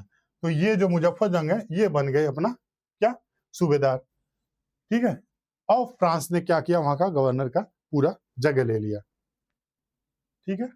दूसरा, डुप्लेक्स जो था काफी सम्माननीय था, बहुत सम्मान प्राप्त कर चुका था, तो बुस्सी के नेतृत्व में फ्रांसीसी सेना हैदराबाद में तैनात की गई, ठीक है, पांडिचेरी और मछलीपट्टनम के आसपास के क्षेत्र फ्रांसीसियों को मिल गए, ठीक है, ये सब चीजें चल रही हैं अभी। अब रॉबर्ट क्लाइव आते हैं, ये रॉबर्ट क्लाइव है जो अंग्रेजों की तरफ से रॉबर्ट क्लाइव थे, समझ लीजिए इनको ऐसा माना जाता है कि रॉबर्ट क्लाइव और डुप्लेक्स ये काफी ताकतवर और माइंडेड थे, जो अंग्रेजों की तरफ से रॉबर्ट क्लाइव थे और फ्रांसीसियों की तरफ से डुप्लेक्स थे, ठीक है। रॉबर्ट क्लाइव ने क्या किया, आरकोट पे हमला कर दिया, ठीक है, 1751 में केवल 210 सैनिकों के साथ उसने आरकोट पर कब्जा कर भी लिया, ठीक है, चंदा साहिब अपनी राजधानी बचाने के लिए लौट आया, आरकोट की घेराबंदी 53 दिनों तक चली, चंदा साहिब किला वापस नहीं ले सका, ठीक है। जब आरकोट जो था वो एक जगह थी जहां पे एक फोर्ट था, जहां पे चंदा साहिब रहता था। अनवरुद्दीन को मारने के बाद, चंदा साहिब उस एरिया का समझ लीजिए राजा बना दिया गया था, तो आरकोट में रहता था। तो जब आरकोट में क्या हुआ कि ये ब्रिटिश रॉबर्ट क्लाइव थे, इन्होंने हमला किया, आरकोट को अपने कब्जे में ले लिया और चंदा साहब को बाहर भगा दिया। चंदा साहब बाद में उसको वापस ले नहीं पाया, ठीक है। रिलीफ ऑफ तिरुचिरापल्ली 1752 में क्या हुआ, मैसूर, तंजौर और मराठा सरदार मुरारी राव, 3 लोग थे, ठीक है, इन्होंने अंग्रेजों का साथ दिया, तिरुचिरापल्ली की घेराबंदी समाप्त हुई, फ्रांसीसी सेनापति ला और चंदा साहिब को आत्मसमर्पण करना पड़ा, मोहम्मद अली ने चंदा साहिब को मृत्युदंड दिलवा दिया, ठीक है। तो ये सब देख लीजिएगा, किसने चंदा साहिब को मृत्युदंड किसने दिलवाया था, मोहम्मद अली ने। रिजल्ट ऑफ वॉर, जो वॉर का क्या हुआ, फ्रांस को बहुत आर्थिक नुकसान हुआ, ठीक है, 1754 में डुप्ले को वापस बुला लिया गया, गोडेहू नया फ्रांसीसी गवर्नर बना, डुप्लेक्स गवर्नर था, डुप्लेक्स ये गवर्नर था, गवर्नर जनरल। जब ये युद्ध हुई तो फ्रांस वाले हार गए, तो इसकी जगह जो गोदेहू थे, गोदेहू इनको बना दिया गया फ्रांसीसियों का गवर्नर जनरल, ठीक है। अंग्रेजों और फ्रांसीसियों के बीच में संधि हुई, दोनों ने सहमति जताई। अब सहमति जब जताई तो क्या जताया, भारतीय राजाओं के झगड़ों के हस्तक्षेप नहीं करेंगे हम, ठीक है, जो क्षेत्र उनके पास है उन्हें बनाए रखेंगे, जो जिसके पास जो क्षेत्र है उसको बनाए रखेंगे। इसका प्रभाव क्या हुआ, इसका प्रभाव ये हुआ कि अंग्रेजों की प्रतिष्ठा बहुत बढ़ गई, फ्रांसीसी प्रभाव घटने लगा, भारतीय शासक यूरोपीय सैन्य सहायता पर निर्भर होने लगे, ठीक है, और कर्नाटक में मोहम्मद अली और हैदराबाद में सलाबत जंग यूरोपीय शक्तियों के आश्रित बन गए। इस युद्ध ने भारत में अंग्रेजी प्रभुत्व की नींव मजबूत कर दी, ठीक है। ये है कि अपना फ्रेंच साइड कौन कौन से, डुप्लेक्स थे, चंदा साहिब थे और मुजफ्फर जंग थे, ठीक है। ब्रिटिश साइड कौन थे, रॉबर्ट क्लाइव थे, मोहम्मद अली थे और नासिर जंग थे, ठीक है, ये याद रखिएगा। कैसे पूछ सकता है कि ऑप्शन दे के पूछ सकता है कि इसमें से कौन, जो सेकंड कार्नेटिक वार में जैसे 4 ऑप्शन दे दिए, अब जैसे इधर में 3-3 का है, 3-3 का है, तो उसमें क्वेश्चन ये पूछ सकता है कि 4 ऑप्शन दे दे, 3 इसमें का नाम दे दे, 1 इसमें का नाम दे, इसमें से कौन सा ऑप्शन करेक्ट है, जो मान लीजिए अगर ये पूछ लिया गया कि कौन सा ऑप्शन करेक्ट है जो फ्रांसीसियों के साथ नहीं था, ठीक है। अब ये दे दिया, ये दे दिया, ये दे दिया और साथ में मोहम्मद अली दे दिया, तो मोहम्मद अली को टिक मार देंगे। तो हम इसको ऐसे याद कर सकते हैं, जैसे अगर फ्रांस का याद करना, फ्रेंच साइड का याद करना है, तो हम इसको डीसीएम याद कर सकते हैं कि डीसीएम, ठीक है, डुप्लेक्स, चंदा साहिब और मुजफ्फर जंग ये एक साथ थे। आप इसको ये याद करते, ब्रिटिश साइंटिस्ट कौन था, तो इसको आप सीएमएन याद कर सकते हैं, या ऐसे नहीं तो CAN कर दीजिए, कैन। ठीक है, पहला डीसीएम हो गया, फ्रांस के साथ डीसीएम हो गया, और इसके साथ कैन हो गया। इसमें कौन थे, क्लाइव थे, और ये क्या था, अली, और ये क्या था, नासिर। क्लाइव, अली, नासिर। डीसीएम में क्या हो गया, डुप्लेक्स हो गया, मतलब फ्रांसीसी हो गया, और ये कौन सा हो गया, चंदा साहिब हो गया, और एम हो गया मुजफ्फर जंग। ये ऐसे याद कर सकते हैं। अब थर्ड कर्नेटिक वार, तीसरा और लास्ट युद्ध। ठीक है, इसकी पृष्ठभूमि ये थी कि जैसे ब्रिटेन और फ्रांस की ऑलरेडी लड़ाई चल रही थी उत्तराधिकार को लेकर बहुत पहले अपना विदेशों में, तो उसमें 1756 में क्या हुआ कि जो ऑस्ट्रिया था, ऑस्ट्रिया वार ऑफ सक्सेशन चल ही रहा था, आपको मैं बता दिया था, ऑस्ट्रिया का उत्तराधिकार का वो चल रहा था। तो सिलसिया एक जगह है, सिलेसिया एक जगह है। तो ऑस्ट्रेलिया क्या चाहता था कि 1756 में वो चाहता था कि ये हमारे कब्जे में आ जाए। सिलेसिया जो चला गया था अपने उसके हाथ से, वो चाहता था कि वो मेरे अपने हाथ में आ जाए। ठीक है, उसकी वजह से 7 इयर्स वॉर बिगिन हो गया, 7 साल का जो युद्ध हो गया वो शुरुआत हो गई। 7 वर्षीय युद्ध जो 1756 से 1763 के बीच में चली, वो शुरू हो गई। ठीक है, ये डेट याद रखिए कि जो 7 वर्षीय युद्ध था उसका कार्यकाल क्या था, 1756 से 1763। इसमें क्या हुआ, ब्रिटेन और फ्रांस एक बार फिर आमने सामने आ गए, उनकी प्रतिद्वंद्विता भारत तक पहुंची, जिससे तृतीय कर्नाटक युद्ध शुरू हो गया। भारत में युद्ध की घटनाएं, कोर्स ऑफ द वार, क्या था, 1758 में काउंट दी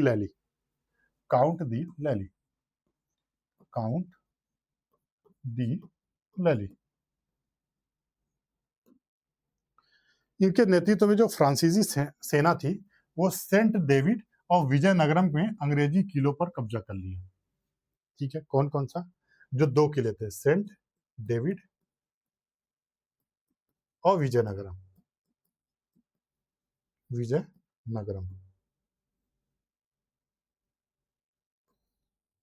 सेंट डेविड और विजयनगरम, इन पे कब्जा कर लिया कौन, काउंट डी लैली। कब, 1758 में। ठीक है, इसके बाद अंग्रेजों ने एक आक्रामक नीति अपनाई और मासुलीपट्टनम में जो एडमायरल डी आसे थे, फ्रांसीसी के बेड़े को भारी क्षति पहुंचाई। ठीक है, एडमायरल डी आसे की फ्रांसीसी बेड़े को भारी क्षति पहुंचाई। अब ये देख लीजिए, फोटो है। ठीक है, फिर बाद में आते हैं सर अय्यर कोटे, और ये फोर्ट कंप्लीटेड रूइंड इन वंडीवास वार। इसके बाद क्या हुआ था कि जब उन्हें क्षति पहुंचाई तो जाहिर सी बात है युद्ध होगा। वो युद्ध किस रूप में हुआ था, बैटल ऑफ वंडीवास। ये बहुत इंपॉर्टेंट है, बैटल ऑफ अंबूर और बैटल ऑफ वंडीवास, ये जरूर पूछता है। ये हो गया 1760। बैटल ऑफ अंबूर कब था, 1749 में। ठीक है,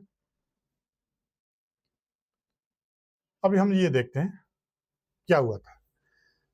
तृतीय कर्नाटक युद्ध का जो निर्णायक युद्ध था 22 जनवरी 1760 वंडीवास तमिलनाडु में लड़ा गया था। ये बहुत इंपॉर्टेंट है, बैटल ऑफ वंडीवास।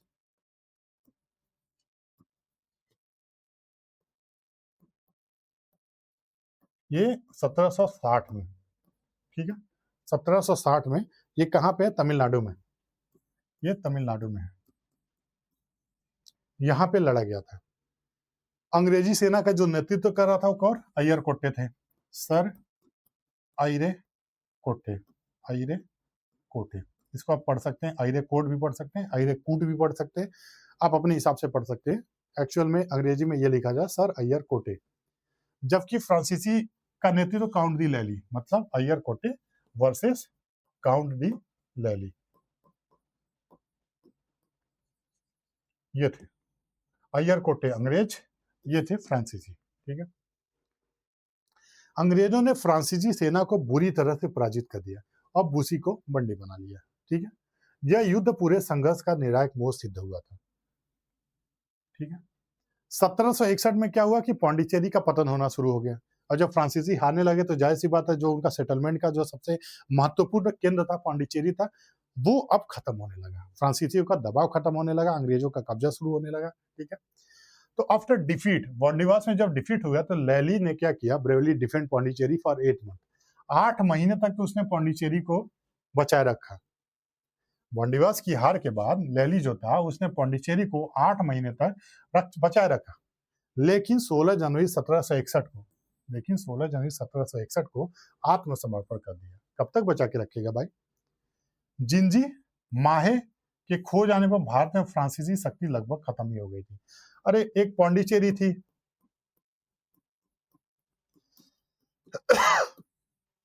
जिंजी था, माहे था, ये महत्वपूर्ण था, ये खत्म हो गया, उनके हाथ से चला गया। जिंजी भी हाथ से चला गया, माहे भी हाथ से चला गया, तो जाहिर सी बात है कि फ्रांसीसियों की शक्ति लगभग खत्म ही समझिए। लैली को फिर युद्ध बंदी बनाकर लंदन ले जाया गया, बाद में वो फ्रांस लौटा जहां उसने कैद कर लिया गया और 1766 में उसे मृत्युदंड दे दिया गया। ठीक है, इसका रिजल्ट क्या हुआ? रिजल्ट क्या निकला? जो कार्नेटिक वार थी, तो ट्रीटी ऑफ पेरिस हुआ था 1763 में। 1763 में ट्रीटी ऑफ पेरिस हुआ था, पेरिस की संधि।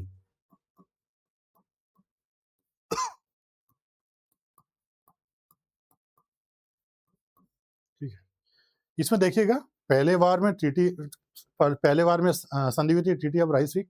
ठीक है, दूसरे वार में कोई संधि नहीं हुई थी, तीसरे वार में संधि हुई 1763। हाँ, पहले वार में जो थी ट्रीटी ऑफ राइसविक नहीं, ट्रीटी ऑफ एक्सले-चैपेले हुआ था। ठीक है, वो गलती से निकल गया। उसके बाद से दूसरे में कोई भी संधि नहीं हुई, तीसरे में हुई पेरिस की संधि। मतलब जो सेकंड वाला था वो क्या था? इनकंक्लूसिव वार था, उसका कोई कंक्लूजन नहीं निकला था। ठीक है, ठीक है। टीटी कर्नाटक युद्ध सिद्ध हुआ। टीटी कर्नाटक युद्ध बहुत निर्णायक सिद्ध हुआ। 1763 में पेरिस की संधि हुई, जिसमें फ्रांसीसियों को उनकी फैक्ट्री तो वापस मिल गई, लेकिन उनका जो राजनीतिक प्रभाव हमेशा के लिए खत्म हो गया। ठीक है, युद्ध के बाद क्या हुआ?